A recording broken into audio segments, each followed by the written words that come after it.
Welcome to mister health TV. నేను మీ నవీన్. చాలామంది ఈ సమ్మర్‌లో వాళ్ళ ఫేస్ పైన పిగ్మెంటేషన్స్ వస్తా ఉంటాయి. అంటే నల్లని మచ్చలు, మంగు మచ్చల్లాగా వస్తా ఉంటాయి. అట్లాంటి వాటికి ఫేస్ ప్యాక్ ఏదైతే సూటబుల్‌గా ఉంటది. సో, అన్ని స్కిన్స్‌కి ఉన్న వాళ్ళకి అంటే పొడిబారిన వాళ్ళకి, అదేవిధంగా ఆయిలీ స్కిన్ ఉన్న వాళ్ళకి. వీటి గురించి తెలుసుకుందాం. అదేవిధంగా సమ్మర్‌లో కూడా కాన్‌స్టిపేషన్ ప్రాబ్లమ్ వస్తది. ఈ కాన్‌స్టిపేషన్ ప్రాబ్లమ్ వల్ల అంటే మలబద్ధక సమస్య వల్ల కూడా ఈ సమస్య వస్తది. అంటే పిగ్మెంటేషన్ ప్రాబ్లమ్ వస్తది అంటున్నారు. సో, దీనికి ఏంటి రెమెడీస్ ఏంటనేది అయితే ప్రముఖ న్యూట్రిషనిస్ట్ అదేవిధంగా యోగా థెరపిస్ట్ డాక్టర్ ఓం ప్రకాష్ గారు ఉన్నారు. సార్‌ని అడిగి తెలుసుకుందాం. హాయ్ సార్, నమస్తే అండి. నమస్తే అండి. సార్, చాలా వరకు సీజనల్‌కి సంబంధించిన టాపిక్స్ అయితే మీరు డిస్కస్ చేస్తా ఉంటారు. అవునండి. ముఖ్యంగా ఈ సమ్మర్ సీజన్ స్టార్ట్ అయిపోయింది నవీన్. మనకి కాన్‌స్టిపేషన్ ఎక్కువ వస్తా అంటే నాకే డౌట్ వచ్చింది. సార్, ఇది వింటర్‌లో కదా సార్ వచ్చేదంటే లేదు లేదు ఈ టైంలో కూడా ఉంటదన్నారు. అవును. సో, ముందుగా మనము కాన్‌స్టిపేషన్ ఉన్న వాళ్ళలో ఈ స్కిన్ డిసీజెస్ వస్తాయండి. అది మాట్లాడుతూ తర్వాత మనం ఈ పిగ్మెంటేషన్‌కి సంబంధించిన రెమెడీస్ గురించి మాట్లాడదాం. యాహ్! సో, వెరీ సింపుల్ అండి. ఇప్పుడు మన లోపల మనం ఫుడ్ తీసుకుంటాం. డైజెషన్ అవుతది. డైజెషన్ అయిన తర్వాత దాని నుంచి కావాల్సిన ఎక్స్‌ట్రాక్షన్ అయితే బాడీ లాగేసుకుంటుంది. ఎనర్జీ, ఫ్లూయిడ్స్ అన్ని లాగేసుకుంటుంది. మిగతా వేస్ట్ ఏదైతే ఉందో అది ఖచ్చితంగా బయటికెళ్ళిపోవాలి. యెస్. బయటికెళ్ళకపోతే బాడీలో ఎక్కడో ఒక దగ్గర డిపాజిట్ అయ్యి ఏదో విధంగా మనకు బయట కనబడుతుందన్నమాట. సో, ఆ ఇంప్యూరిటీస్ బ్లడ్‌లో కనుక వస్తే బ్లడ్ ఇంప్యూర్ అయ్యి ఆ ఇంప్యూర్డ్ బ్లడ్ అనేది బయటకొస్తుంది. That itself is a pigmentation. మచ్చలాగా ఓకే. వస్తుందనమాట. ఆహా! సో, ఇది వేరే బాడీలో ఎక్కడన్నా వస్తే కొన్ని కవర్ చేసినా చేసుకోకపోవచ్చు. బట్ ఫేస్ మీద వచ్చినప్పుడు చాలా ఇబ్బందికరంగా అవును. కనబడుతుంది. అవును. అండ్ ఎస్పెషల్లీ ఈ యూత్ ఎవరైతే ఉంటారో, అంటే ఇప్పుడు మీలాగా మీడియాలో వర్క్ చేసే వాళ్ళు హ్మ్. ఎవరైతే ఉంటారో, అవును. ఫేస్ బాగా ఎక్స్‌పోజ్ అవుతుంది కదా! యెస్. So, yes. వాళ్ళకి చాలా ఇబ్బందికరంగా కనబడుతుందనమాట. హ్మ్. సో, ఫస్ట్ వాళ్ళు తెలుసుకోవాల్సిందేంటంటే, చాలా మందికి డౌట్ ఏంటంటే, అసలు మాకు కాన్‌స్టిపేషన్ సమస్య అంటే ఉన్న వాళ్ళు గూడా హ్మ్. హ్మ్. అసలు మాకు లేదని అనుకుంటారు. ఉందా? లేదా? లేదా అని అనేది చాలా ఎట్లా తెలుసుకోవాలి అపోహ. సార్? రైట్. వెరీ సింపుల్ అండి. నేను మీకు చిన్న టిప్స్ చెప్తాను హ్మ్. వ్యూవర్స్ అందరికి కూడా. ఇది మీరు చెక్ చేసుకోండి. ఓకే. సో, నిజంగా చెప్పాలంటే మనం కమోడ్‌లోకి అంటే వాష్‌రూమ్‌లోకెళ్ళి హ్మ్. కమోడ్ మీద కూర్చుండి బయటికి 90 సెకండ్స్‌లో వచ్చేయాలి. 90 సెకండ్స్. 90 సెకండ్స్‌లో వచ్చేయాలి. ఎక్కడ మొబైల్ అప్పటిలోపు ఇంకా ఏం స్క్రోల్ కూడా అయిపోదుగా. అంటే అందరూ మొబైల్ ఆ! తీసుకెళ్తున్నారు కదా సార్. చార్జర్ తీసుకెళ్తున్నారు. ఒక రీల్ కూడా అయిపోదుగా. చార్జర్ కూడా తీసుకెళ్తున్నారు మొబైల్‌తో పాటు. ఆ! మొబైల్‌తో పాటు చార్జర్ కూడా తీసుకెళ్తున్నారు. యెస్. సో, అంటే బయటి వాళ్ళకి మీరు నేచర్ కార్ 1 ఎళ్లారా, 2 ఎళ్లారా తెలియకూడదు. ఓకే. ఓకే. అంత ఎగ్జాక్ట్ త్వరగా అయిపోవాలి. ఎగ్జాక్ట్ 90 సెకండ్స్‌లో కంప్లీట్ హ్మ్. అవ్వాలి. హ్మ్. సెకండ్ కండిషన్, ఒకవేళ మీరు ఇండియన్ కమోడ్ వాడితే మీకు తెలుస్తుంది. ఏదైతే స్టూల్ బయటకొస్తుందో అది ఆ కమోడ్ వాల్‌కి స్టిక్ అవ్వకూడదు. ఓకే. ఓకే. రైట్? అంటే ఈవెన్ మీరు ఒక 90 సెకండ్స్‌లో కంప్లీట్ చేసినా అది హుహు. కమోడ్ వాల్‌కి స్టిక్ అయిందనుకోండి, మీకు కాన్‌స్టిపేషన్ ప్రాబ్లమ్ ఉన్నట్టే. Okay. Okay. And another most important ఏంటంటే, ఈ 2 కూడా ఎటువంటి ఎక్స్‌టర్నల్ ఫ్యాక్టర్స్ లేకుండా కంప్లీట్ అవ్వాలి. హుహుహు. అంటే అంటే ఉదయం మేము లీటర్ నీళ్ళు తాగితేనే వస్తది. ఎగ్జాక్ట్‌లీ. లేదంటే అశ్వగంధ తీసుకుంటేనే వస్తది. ఓ కప్పు త్రిఫల కాఫీ, ఊరితేనే ఓ వస్తది. కప్పు కాఫీ, సిగరెట్ తాగితేనే వస్తది కొద్దిమందిలో. కొద్దిమందిలో గుట్కా తాగితే వస్తుంది. యెస్. గుట్కా యెస్. వేసుకుంటేనే వేసుకుంటే. వస్తుంది. ఆ! కప్పు కాఫీ తాగితే వస్తుంది. కప్పు టీ ఇవన్నీ ఎక్స్‌టర్నల్ మోటివేషన్స్. సో, హుహుహు. ఇవన్నీ లేకుండా నేను చెప్పినట్టుగా గనక సాటిస్ఫై ఉదయం అవుతూ లేస్తూనే వాష్‌రూమ్‌కెళ్ళిపోవాలి. అంటే మీరు నిద్ర దాంతో ఆ కాల్‌తో లేవాలి. మీ ఓకే. Mobile okay. అలారంతో కాదు. ఆహాహా!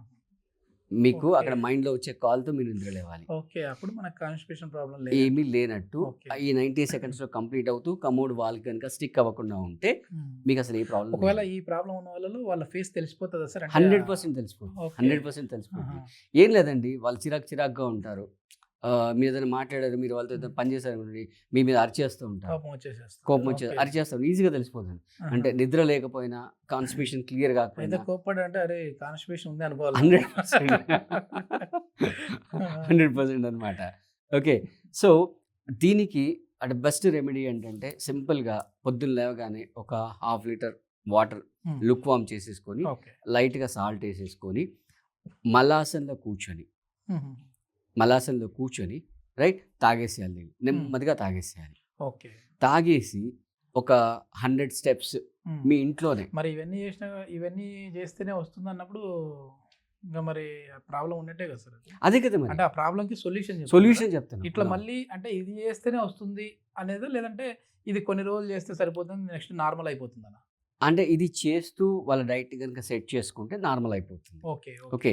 సో, మలాసన్‌లో కూర్చుండి హాఫ్ లీటర్ నీళ్ళు తాగేసిన తర్వాత పొట్ట మీద ఫోకస్ అంతా పెట్టి ఒక 100 స్టెప్స్ వాక్ చేయాలి. ఇంట్లోనే బాల్కనీలో గాని, ఇంట్లో గాని వాక్ చేసేయాలి. ఓకే. చేయగానే ఇమ్మీడియేట్‌గా మొత్తం ఫ్లష్ ఔట్ అయిపోతుందట. రైట్. సో, బేసిక్‌గా ఇది రావడానికి రీజన్స్ ఏంటి అంటే ఫస్ట్ తినేటప్పుడు మైండ్‌ఫుల్‌గా తినకపోవడం. రైట్. రెండోది మన ఫుడ్‌లో సరిపడేంత ఫైబర్ లేకపోవడం. ఓకే. రైట్. అంటే మీరేదో ఆలోచిస్తూ, ఎక్కడో చూస్తూ, ఫోన్ మాట్లాడుతూ, లేదా రీల్స్ చూస్తూ, లేదా టీవీ చూస్తూ, పక్కోడితో మాట్లాడుతూ తిన్నారనుకోండి, అది మీకు వంట పట్టదు. అంటే బేసిక్‌గా చెప్పాలంటే మీ మైండ్‌కి మెసేజ్ ఎళ్ళదు. రైట్ మెసేజ్ ఎళ్ళదు. దాని ద్వారా డైజెషన్ అంతా కూడా డిస్టర్బ్ అవుతుంది. దాని ద్వారా కాన్‌స్టిపేషన్ ప్రాబ్లమ్ అవుతుందనమాట. సో, ఫస్ట్ కాన్‌స్టిపేషన్ చెక్ చేసేసుకోండి. చెక్ పెట్టేసుకున్న తర్వాత మీరు ఫుడ్‌లో అంటే మెయిన్ కోర్స్ లంచ్, డిన్నర్ ఉంటుంది కదా! దాన్ని మీరు 30, 70 కింద డివైడ్ చేయండి. 70% మీ మెయిన్ కోర్స్ పెట్టుకోండి. 30% సాలడ్ పెట్టుకోండి. ఈ సాలడ్‌లో ఏమవుతుందంటే ఫైబర్ యాడ్ అవుతుంది. అంటే రా సాలడ్ తీసుకోవడం వల్ల ఫైబర్ యాడ్ అవుతుంది. లేదు ఇంకా మీకు మనం కుదిరితే ఎక్కడైనా ఫంక్షన్‌లకి వెళ్ళినప్పుడు కూడా ఫస్ట్ సలాడ్ పెట్టేసేస్తారు. పెడతారు. కానీ ఆ! వాళ్ళు అసలు ఎందుకు కేర్ మనక చేసుకుంటారు? అవన్నీ మనకెందుకు డైరెక్ట్ నాన్ వెజ్‌కి వెళ్ళిపోదాం అని అంతే వెళ్ళిపోతారు. కదా! ఇప్పుడు ఒక 1000 మందికి వాడు ప్లేట్ డిజైన్ చేస్తే, ఆ ఇచ్చే సాలడ్ గట్టిగా తిని 10 మందికి సరిపోదు. ఆ! నాలాంటోడు ఉంటే ఒకడికే సరిపోదు. ఓకే. ఇంకా కుదిరితే గనుక ఒక పూట మొత్తం సాలడ్సే తినేసేయండి. అంటే మార్నింగ్ ఎస్పెషల్లీ ఆ రా సాలడ్ తినేసేసేసుకోండి. ఓకే. తర్వాత నెక్స్ట్ ఈవినింగ్స్ దీనికి మనం ఒక ఫేస్ ప్యాక్ చెప్తాం. అద్భుతమైన ఫేస్ ప్యాక్ అన్నమాట.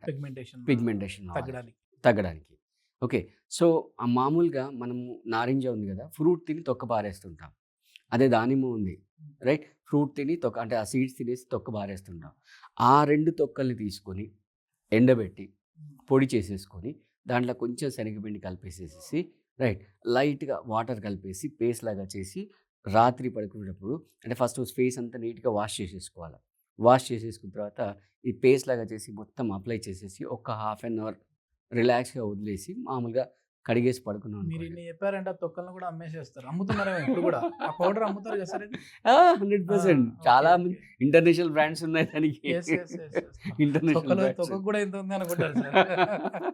మొత్తానికి పిగ్మెంటేషన్ తగ్గించేది. యెస్. సో, ఇది చేస్తూ మంచి నిద్రపోతూ హైడ్రేషన్ అంటే డీహైడ్రేట్ అవ్వకుండా ప్లస్ కొంచెం డీప్ ఆయిల్ ఫుడ్స్ తగ్గిచ్చేసేస్తుంటే ఈ సమ్మర్‌లో మనం పిగ్మెంటేషన్ నుంచి ఈజీగా బయటపడొచ్చు. సో, బేసిక్‌గా ఏంటంటే 2 విషయాలు రైట్. కాన్‌స్టిపేషన్ సమస్య లేకుండా చూసుకోవాలి. రెండోది ఏంటంటే నేను చెప్పినట్టుగా మీ ఫుడ్‌ని 30, 70 కింద డివైడ్ చేసుకోండి. ఓకే. 70 మెయిన్ కోర్సు అండ్ ఆ మెయిన్ కోర్స్ కూడా మైదా లేకుండా చూసుకోండి. ఓకే. మైదా లేకుండా చూసేసుకొని ఈ 30% సాలడ్ గనుక యాడ్ చేసుకున్నట్లయితే కాన్‌స్టిపేషన్ సమస్య నుంచి బయటపడ్డామనుకోండి ఆటోమేటిక్‌గా పిగ్మెంటేషన్ తగ్గిపోతుంది. యెస్. అంటే మొత్తానికి 2 ఇంటర్‌లింక్. యెస్. సో, ఏదో ఊరికే మనకి కాన్‌స్టిపేషన్ వచ్చింది కదా అని చెప్పేసి దీనికి మాత్రమే కొద్దిమంది లాక్టేటివ్ వాడుతా ఉంటారు. అంటే అవును. సిరప్‌లు అవును. లేదంటే టాబ్లెట్స్ వాడుతా అవును. ఉంటారు. అవును. అట్లాంటివి కాకుండా ఇట్లా నేచురల్‌గా. నేచురల్‌గా మనం మలాసన ఏసేసి ఆ! వాటర్ తాగితే వాటర్ సరిపోతుంది. సరిపోతుంది. తర్వాత డైట్‌లో కొంచెం చేంజెస్ ఫైబర్ రావాలి. ఫైబర్ యాడ్ చేసుకోవాలి. యెస్.